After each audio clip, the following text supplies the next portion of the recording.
Hola Sergio, ¿cómo estás? Hola, muy bien. ¿Todo bien? ¿Todo bien por acá? Te quiero preguntar para arrancar con esta entrevista, ¿cómo analizás lo que pasó este domingo? Obviamente fue un triunfo que sorprendió por la diferencia entre ambos contendientes.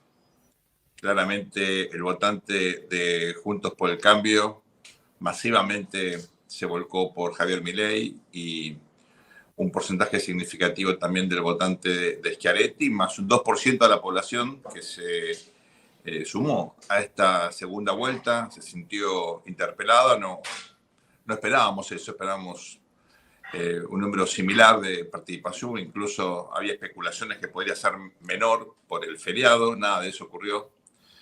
Así que creo que yo tengo tres comentarios al respecto. Primero, no hubo ningún problema en términos de la transparencia del proceso electoral, eso es lo más importante. El presidente es absolutamente legítimo, tiene un mandato muy claro. Segundo, la gente quiso participar, tuvimos un increyendo entre las PASO y la elección de segunda vuelta.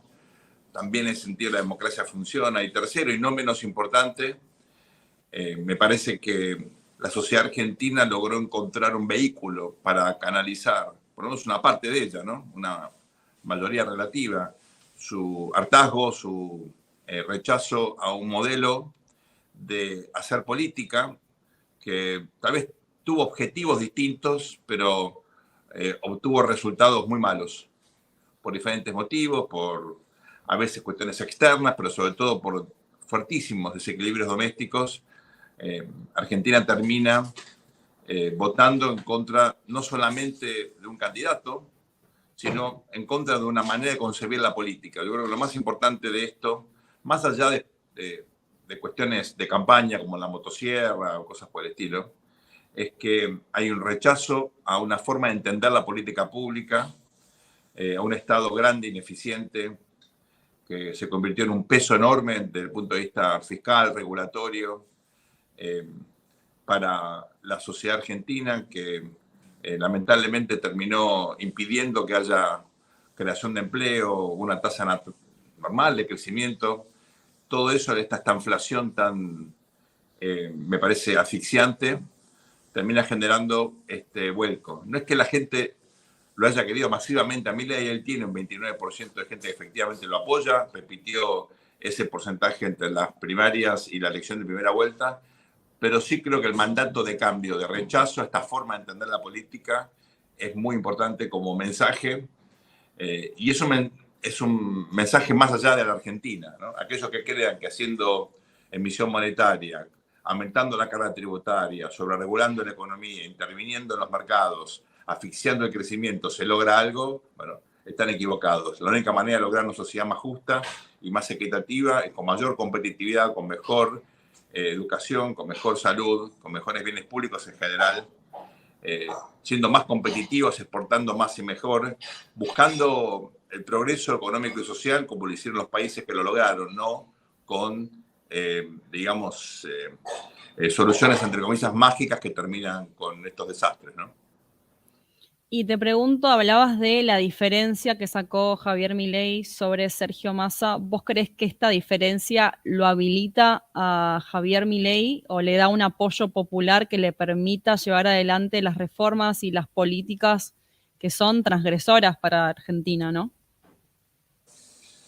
Bueno, acá se ve una paradoja muy, muy importante, y es que él efectivamente recibe un porcentaje notable de los votos, tanto en términos absolutos como relativos, pero, y este pero es crucial, en términos institucionales, se balance por el Congreso, lo que vos venías comentando antes de comenzar esta charla, en su peso territorial, gobernadores, intendentes, y en su inexperiencia en gestión pública y privada, ahí Javier Milei tiene un cápito diminutivo significativo. Con lo cual, yo diría, el mandato de cambio es muy fuerte, porque aparte él no ocultó durante la campaña que efectivamente quería reducir el gasto público, quería modificar el modelo económico, el régimen económico de la Argentina, hablaba de abrir la economía, dolarizar.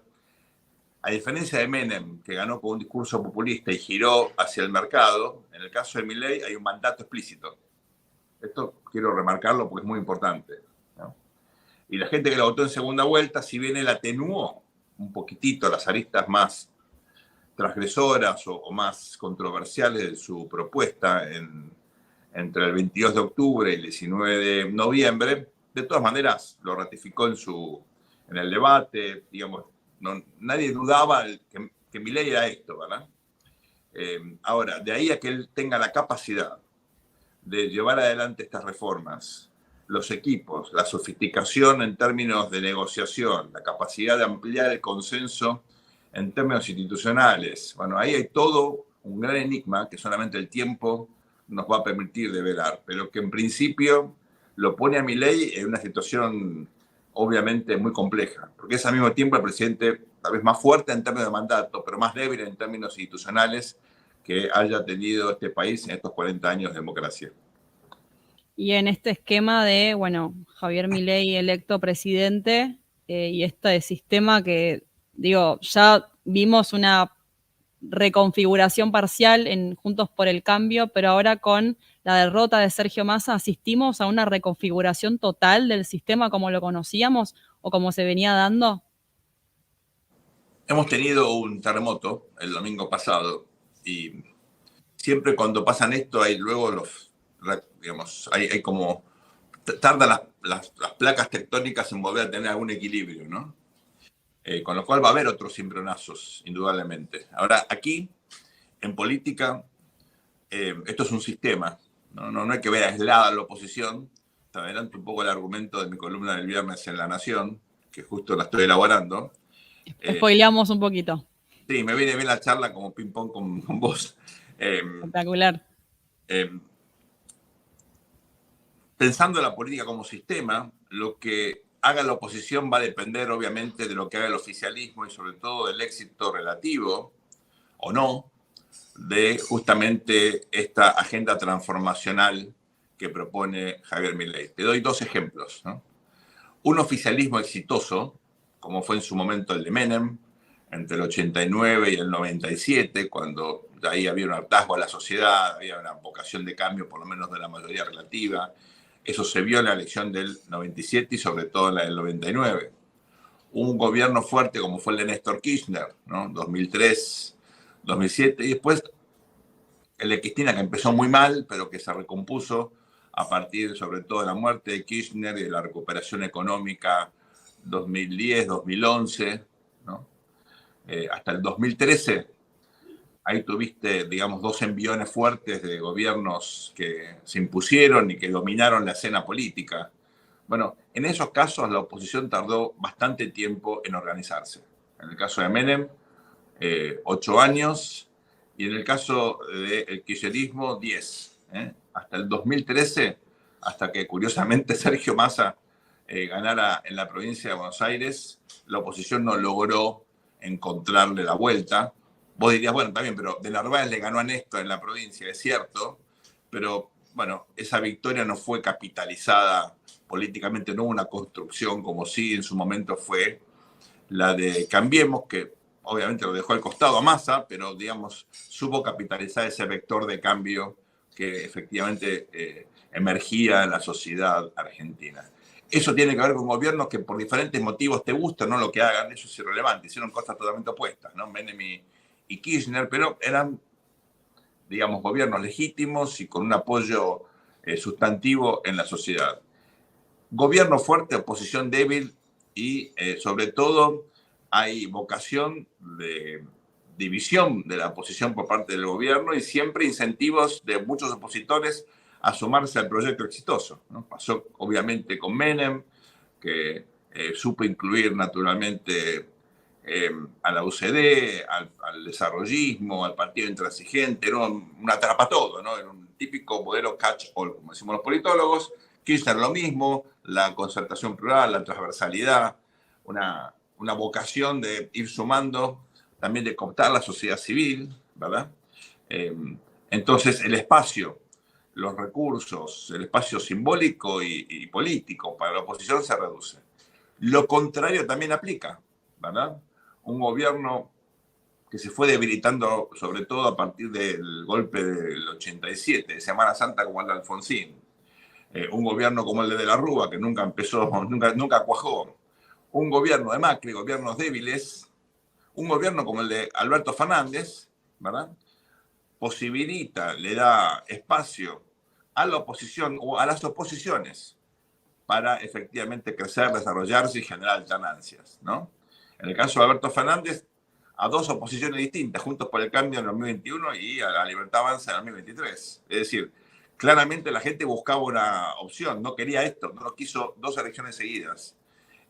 Y esto me parece que es muy significativo. Entonces, lo que ocurra con la oposición ahora va a depender significativamente de lo que ocurra, de la suerte o de la capacidad que tenga Milei de avanzar en su agenda transformacional. Dicho esto, salgamos un momento del análisis de la Argentina y miremos el mundo. Cuando vos analizás los liderazgos a la Milei, y por supuesto acá voy a hacer algo que no se debe y es incluir diferentes modelos de liderazgos en diferentes países, en diferentes contextos, como si fuera la misma categoría. Error de la ciencia política, pero vos me vas a perdonar, ¿no? Hacemos un grosso modo. Sí, exactamente. Entonces decís, bueno, los Milei de este mundo se parecen a los Bolsonaro, a los Trump, a los George.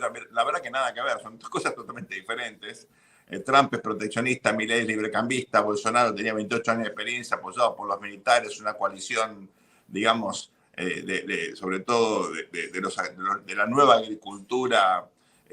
Nada que ver con Milei. Milei es un fenómeno diferente, pero no importa. Supongamos que fuesen parecidos o que tienen algún elemento común en términos de que son candidatos que se ven a sí mismos como que desafían el sistema, candidatos que quieren cambiar, tienen una vocación transformacional. Giorgia Meloni lo mismo, ¿no? Si fuesen parte de la misma categoría, uno diría, bueno, tenemos algunas experiencias interesantes para entender oposiciones exitosas en materia electoral forzando alternancias, ¿no? Voy a decir, bueno, tu número de observaciones es bajo, sí, es bajo, ¿no? Pero si estos liderazgos se consolidan, como fue el caso de Trump y como fue el caso de Bolsonaro, consolidan en el sentido que no fueron gobiernos fallidos como fue el gobierno de Castillo. Pues si me están mezclando izquierda y derecha, sí, mezclo izquierda y derecha, porque lo que me interesa es el tipo de liderazgo, no la ideología, ¿no? Entonces, si se consolidan, las oposiciones exitosas son aquellas que efectivamente arman una coalición muy heterogénea, muy plural, para ganarle a ese presidente, independientemente de las diferencias, independientemente incluso de la historia política reciente. En el caso de Brasil es muy obvio, fue así. Todos en contra de Bolsonaro, ¿no? En una Lo que pasó acá en el 2019, que se unió la oposición en contra de Macri y así lograron ganarle. Exacto. Massa, Cristina, Alberto y un montón de gente más. Entonces, la diferencia, o sea, vos podés tener unidad de la oposición. Macri no era un liderazgo como el de Bolsonaro, ni como el de Milei, nada que ver, ¿no? En un gobierno que había fracasado, pero no tenía una vocación de cambio así transformacional, profundo. Pero, por ejemplo, Biden, ¿qué es Biden? Bueno, era el candidato que le podía ganar a Trump. Por eso lo eligieron. Hubo, digamos, una dinámica de una primaria muy salvaje en el Partido Demócrata. Habían quedado dos candidatos. Uno era Bernie Sanders, que tenía mucho apoyo en los jóvenes, un tipo grande, pero con, digamos, bastante carisma, un discurso más de izquierda, tal vez más afín a lo que es el votante predominante militante demócrata, pero el partido volcó todo su apoyo, el aparato partidario, a Biden porque era el tipo que le ganaba a Trump, ¿no? Bueno, con ese pragmatismo, con esa, si querés, casi único objetivo, con esa única meta, la política se ordena detrás de una persona, como se ordenó detrás de Lula, ¿no?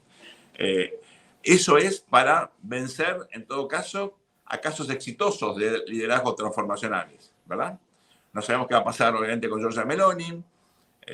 Vimos lo que pasó efectivamente con Boris Johnson, aunque como un sistema parlamentario, bueno, fue otra dinámica, pero eventualmente, digamos, sus errores, sobre todo en el contexto de la pandemia, lo sacaron del poder. Aquí me parece que estamos frente a esta hipótesis, ¿no? Si a Milei le va muy bien, la única manera de ganarle va a ser una especie de, bueno, todos contra Milei. Ahora, ¿podrán convivir Lilita Carrió, el kirchnerismo, Schiaretti? Yo creo que no, ¿no? Después está el armado de eso. Por ahí alguno dejas afuera. Por ahí uno piensa en el peronismo federal renovado, más amplio, más lo que queda del PRO no halcón, más el radicalismo, por lo menos una buena parte, tal vez el grupo Malbec ahí se corra, no sabemos, más la coalición cívica, más otras fuerzas, tal vez alguna fuerza provincial, el socialismo de Santa Fe, podrían conformar una base. Después hay que encontrar el líder, hay que encontrar, digamos, la narrativa. ¿Alcanza eso para ganar la Milei? La verdad que no sé, pero imagino esa clase de reconfiguración. En el Congreso, bueno, y en los gobernadores, eso puede tener un peso relativo importante, ¿no? Así que esas son las hipótesis que tengo respecto de cómo se puede reconfigurar el sistema de partidos, el sistema político a partir de la erupción de Milei. Pero parece que a Milei no le queda opción más que tener un gobierno o un apoyo fuerte, porque si no, con el poco apoyo legislativo que tiene, queda a tiro del juicio político, como lo advierte Andrés Malamud. Bueno, a ver, eso en términos, por supuesto estoy de acuerdo con Andrés, tiene razón, es lo que pasó en Perú, digamos, tuvimos otros casos de impeachment en la región, Honduras, Brasil, Ecuador. Ecuador, Paraguay, ¿no?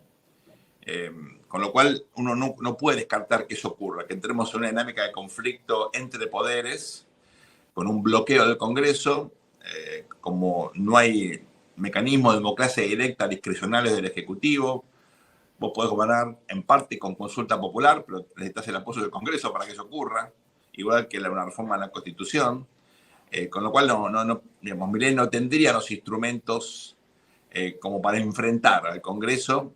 Le quedaría únicamente la opción de negociar o de tener una agenda, digamos, de statu quo, ¿no? Que es lo que él obviamente no quiere. Así que no tiene muchas opciones y si elige efectivamente a Guillermo Franco de ministro de Interior es porque busca la negociación, ¿no? Si elegís a alguien más ideológico, más duro del ministro de Interior es porque vas a la confrontación, pero evidentemente, digamos, es lo que aparentemente está indicando con esta selección de personales que busca negociar. Veamos luego si esa negociación es factible, ¿no? Si puede, pero no lo veo a Milei, digamos, con la intención a la Fujimori, digamos, de llevarse puesto el orden constitucional, O sea honestamente. que hoy no es un riesgo de autoritarismo por parte de Milei, que se habló mucho durante la campaña. No, no hay ninguna indicación, al margen de los valores o la ideología de su vicepresidenta y de otra gente que obviamente votó por Milei, no hay digamos, ninguna cuestión objetiva que te haga pensar aquí que hay un riesgo de que Milei entre en una dinámica de ruptura del orden institucional. Y si así fuera, no me lo imagino ni a Macri, ni a Patricia Bullrich, ni a sector Halcón del PRO apoyándolo. O sea, si él hace eso, quedaría totalmente aislado. Eso me parece que es muy importante. No lo Sí. veo. Veo a los economistas que están con él, a los que yo conozco, que son demócratas, ¿verdad? No la veo a Diana Mondino apoyando un golpe institucional. No lo veo, honestamente. Y Sergio, ¿crees que se está hablando, ¿no?, de esta luna de miel que va a arrancar Javier Milei en su gobierno cuando arranque el 10 de diciembre? ¿Vos crees que los cambios que él no logre hacer en esos 3 meses no los va a poder llevar adelante en el futuro, como muchos indican que le pasó a Mauricio Macri? No compararía a Milei con Macri. Macri siempre se percibió a sí mismo como un presidente que no tenía un mandato de cambio. Él no hizo, al margen del nombre Cambiemos, él no hizo una campaña diciendo voy a cambiar todo el orden económico, voy a con una motosierra a cambiar el Estado, no, a reducir el tamaño y la facultad del Estado, nada de eso. Lo volvió a decir en el reportaje que le hizo Joaquín Morales Solá anteayer, ¿no? Con lo cual yo creo que no hay que comparar eso. La situación económica hoy es infinitamente peor que la del 2015. En 2015 había una crisis asintomática, hoy tienes un desastre, ¿no? Algunos decían, no explotó la crisis o Macri evitó que la crisis explotara. Todo lo contrario. La crisis ya está, la tenemos. Está en la economía con múltiples cepos, intervencionismo, no tiene crecimiento, alta inflación, no tiene reservas, en fin, lo que todos sabemos. Así que yo honestamente creo que aquí no hay nada parecido a una luna de miel. No va a tener luna de miel. Yo creo que acá el presidente electo va a tener que ser muy preciso y muy perspicaz en seleccionar la secuencia de reformas o de propuestas con las cuales él va a desplegar su estrategia inicial. Es muy importante lo que haga. Te doy un ejemplo contrafáctico, ¿no? Sí. Por ejemplo, si, como le pasó a Alfonsín, él comienza con la reforma laboral y fracasa, va a tener, eso va a ser un golpe definitivo. Alfonsín comenzó con un cilindro menos, perdón por la metáfora fierrera, pero bueno, es lo que son. Empezó ya con un fracaso importantísimo, ¿no? Sí. La ley sindical, por un poquitito, pero bueno, pero perdió, ¿no? Entonces, él tiene que seleccionar y demostrar eficacia, a pesar, bueno, como era el caso de Alfonsín, que no tenía el Senado, ¿verdad? A pesar de que, sobre todo en el Senado, la correlación de fuerza va a ser mucho más difícil que en la Cámara de Diputados, porque decir, bueno, ven, diputados, con el sector halcón del PRO, más el radicalismo Malbec, más las viudas y huérfanos que van a quedar siempre por ahí, más algún peronista del interior, Caretismo por ahí. claro, Jaldo, por ahí llegás, ¿no? Y en el Senado, bueno, ahí no vas a llegar. Está jodido. Entonces, él, digamos, dice, bueno, pero podés gobernar con DNUs y si tenés la Cámara de Diputados, zafás por ese lado. Bueno, digamos, algunas cosas podés hacer, ¿no? Pero ahí no vas a poder nombrar un procurador, no vas a poder nombrar un juez de la Corte, o jueza, mejor dicho. No, hay muchas cosas que no vas a poder hacer. Y eso lo va a debilitar al presidente, va a mostrar sus limitaciones en materia institucional. Bueno, él tiene que ser muy, muy prudente, negociar rápidamente un paquete. Ahí hace falta, digamos, soldados veteranos de muchas batallas que se sienten y sepan desplegar esa agenda. ¿Lo tiene? Bueno, a ver, ganó una elección que era dificilísima. Nunca vas a subestimar a un presidente que hace 2 años, como dijo Sergio Massa, era stand-upero y hoy es el presidente electo, ¿no? Así que primero hay que darle crédito por su habilidad, por su perseverancia, por haber visto ese andarivel abierto, se jugó y lo logró. Esto es mucho más difícil. Gobernar es 10 veces o 100 veces o 1000 veces más difícil que ganar una elección.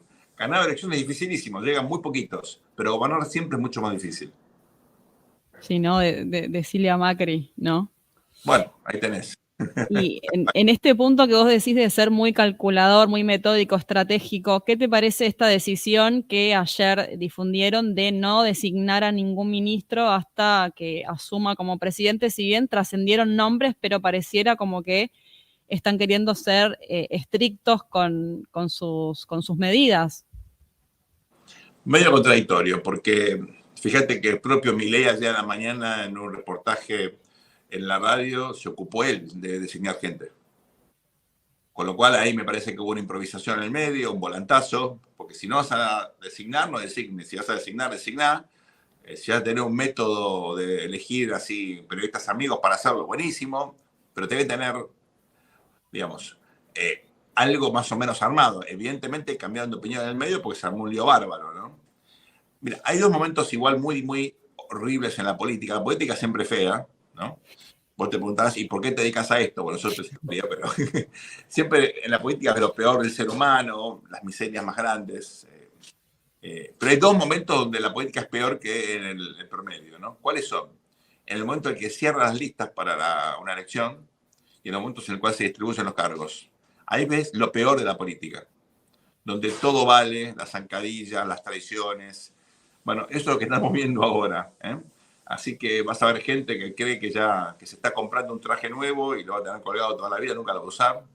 Eso es para jurar, ¿no? gente que tiene la ilusión de su vida, que habían prometido a la embajada no sé dónde y no se la van a dar, y a revistas o gente que al final entra, que no sabes cómo. Esas cosas están pasando ahora, con lo cual la verdad que el método me parece irrelevante, soy sincero. En lo personal, lo más importante es que el presidente electo seleccione un equipo que él considere apropiado y sobre todo con el cual se sienta cómodo. Él durante mucho tiempo decía que tenía un gabinete en las sombras, nunca lo mostró, estaban tan en las sombras que nunca lo hizo público. Tal vez existía, pero no lo conocíamos, ¿verdad? Y ahora... Que lo está armando y que, bueno, por lo que él deslizó, va a traer gente de diferentes lugares. Bueno, me parece muy bien y es natural porque de hecho la Libertad Avanza es eso, ¿no? Es un conglomerado totalmente gelatinoso, embrionario. Digamos, es un hueso que no saldó, no soldó todavía porque es un esqueleto todavía de un bebé, ¿verdad? Es algo muy, muy reciente. Es raro que pase eso. Si vos miras cuando en la Argentina tuvimos procesos similares, voy a hacer una comparación que no es mía, lo hizo Ernesto Teneman en una columna en Infobae.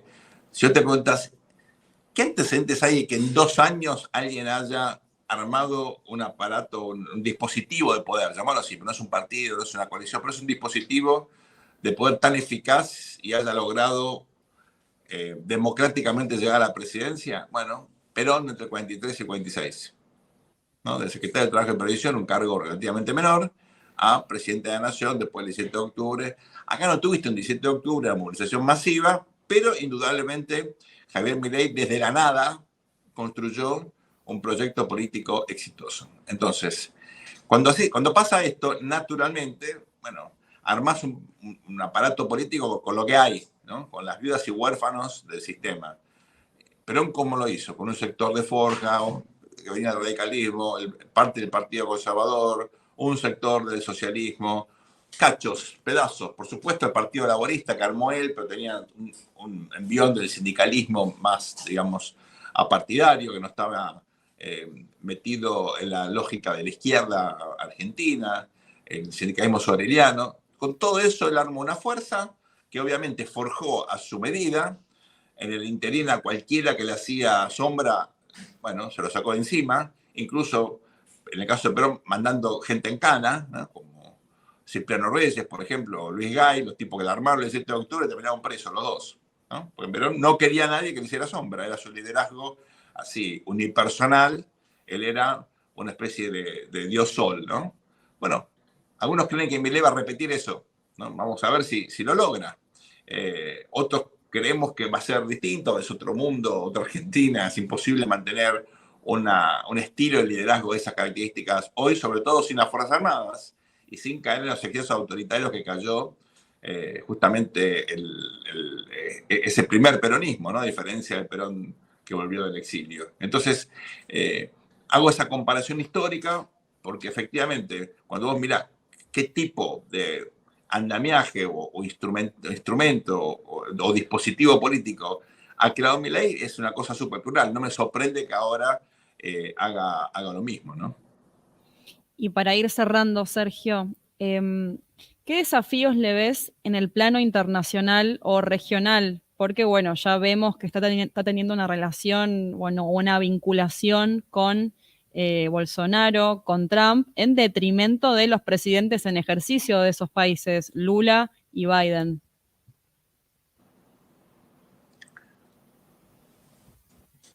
Bueno, es un caso distinto, ¿no? Porque Biden sí le mandó una carta felicitándolo y lo instó a trabajar cooperativamente y puso 2 cosas muy importantes, ¿no? Fíjate qué interesante, la consolidación, el fortalecimiento de la democracia y el cambio climático, teniendo en cuenta que Milei es un negador del cambio climático, ¿no?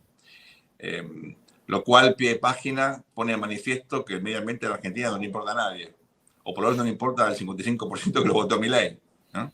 En cualquier parte del mundo donde el cambio climático, la cuestión ambiental es importante, los candidatos que efectivamente niegan el cambio climático, bueno, difícilmente tengan este apoyo, ¿no? O por lo menos un tema controversial. Acá ni siquiera fue un tema controversial. Eh, eh, Ni siquiera, por ejemplo, Sergio Massa en el debate hizo un énfasis sobre esto, ¿no? Cierro el pie de página. A ver, yo creo que el área donde Milei demuestra más ideología, menos pragmatismo, menos conocimiento de cómo funcionan las cosas, indudablemente es en el área de política exterior o política internacional. Esto incluye la cuestión del comercio. Milei tiene una visión decimonónica, teórica, del comercio libre. El comercio hoy en todo el mundo requiere tratados, acuerdos bilaterales, multilaterales. No existe el comercio libre. Digamos, por supuesto, puedes intentar venderle algo a alguien, pero después tenés que pasar por una cantidad de cuestiones burocráticas, sanitarias, despelote infernal que requiere que los países se sienten y se pongan de acuerdo, ¿no? Entonces, creo que ahí estamos en un problema muy, muy, muy serio. Confío plenamente en Diana Mondino, porque la conozco, es una persona, digamos, súper capaz, aparte de ser persuasiva. Y creo que ella va a tener que educarlo a Javier Milei en esto, donde es irrelevante lo que a él le parece bien o mal, es irrelevante lo que él piensa. El interés nacional siempre, siempre, ante cualquier circunstancia, debe predominar. Pero no hay margen para que el presidente tenga más relación personal con uno y con otro, seguramente, ¿verdad? Pero vos tenés que preguntarte, ¿quién es tu cliente más importante? Brasil, China, los países de Medio Oriente, los países... haces una lista. ¿Con quién te tenés que llevar bien? Y con tus clientes, no puedes llevarte ni mal ni más o menos. Ahora, tenés que establecer vínculos personales, no necesariamente, pero llevate bien, porque te tienen que comprar las cosas. No tiene que dar duda de eso, ¿no? Entonces, a mí me parece que hace falta un baño de realismo, un baño de pragmatismo. Javier Milei debe realmente ahí hacer un cambio enorme respecto de lo que hasta ahora ha demostrado. Ahora, ¿es sano que quieran repensar el Mercosur? Sí, es sano. Una pena que la calle Pobla en el próximo ya termina su mandato, porque él quiso hacer esto, pero bueno, en Uruguay estaba solito, no tenía, digamos, plafón, ¿no? Cuando lo quería hacer Guedes en Brasil y Bolsonaro, en Argentina no había, y Uruguay no había plafón, cuando surgió no tenemos suerte de que haya... Hay una descoordinación. Total, ¿no? Sí, por supuesto hay que repensarlo, ¿no? ¿Es bueno que la Argentina, que es uno de los países más cerrados del mundo, el presidente quiera libre comercio? Por supuesto. No hay ninguna duda que aumentar las exportaciones, integrarte al mundo, sacar estas barreras ridículas, este proteccionismo, digamos, exagerado, es bueno para todos, no hay ninguna duda. Pero para eso tenés que tener una estrategia. Ya lo hizo Macri. Cuando Macri abrió unilateralmente la economía, mandó a la quiebra un montón de pymes. Bueno, eso no hay que hacer. No digo que no hay que abrir, pero bueno, ayudar a las pymes para que haya una reconversión, ayudar a que sean financiadas, no puedes subir la tasa de interés, abrir la economía y decir, muéranse. Se mueren y después, obviamente, esa gente te vota en contra. Pero aparte, destruís valor, destruís empleo sin sentido. Las cosas tienen que ser hechas de forma inteligente, ¿no? En la Argentina, por ejemplo, hay obviamente una capacidad instalada fundamental en la industria automotriz. ¿La vas a destruir? Bueno, entonces eso requiere organización, requiere sensatez, sentido común. Todo lo contrario a lo que hemos visto hasta ahora. Decir, bueno, el discurso de campaña no puedes pretender que haya matices, vos necesitas idea, fuerza, ganar la elección y después ves, bueno, listo, se acabó la elección, ahora tenés que gobernar. Necesitas otros criterios, necesitas otra sabiduría, otra paciencia y me parece que, bueno, ahí está la curva de aprendizaje más importante que en la cual tiene que avanzar el presidente electo Milei. El desafío más grande, ¿crees? Sin ninguna duda. Perfecto, clarísimo, Sergio. Muchas, muchas gracias por este tiempo y un placer tenerte acá en Todos contra Todos. Muchas gracias. Gracias a vos, hasta pronto. Chao, hasta luego, Sergio.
Amazon Mayorazgo.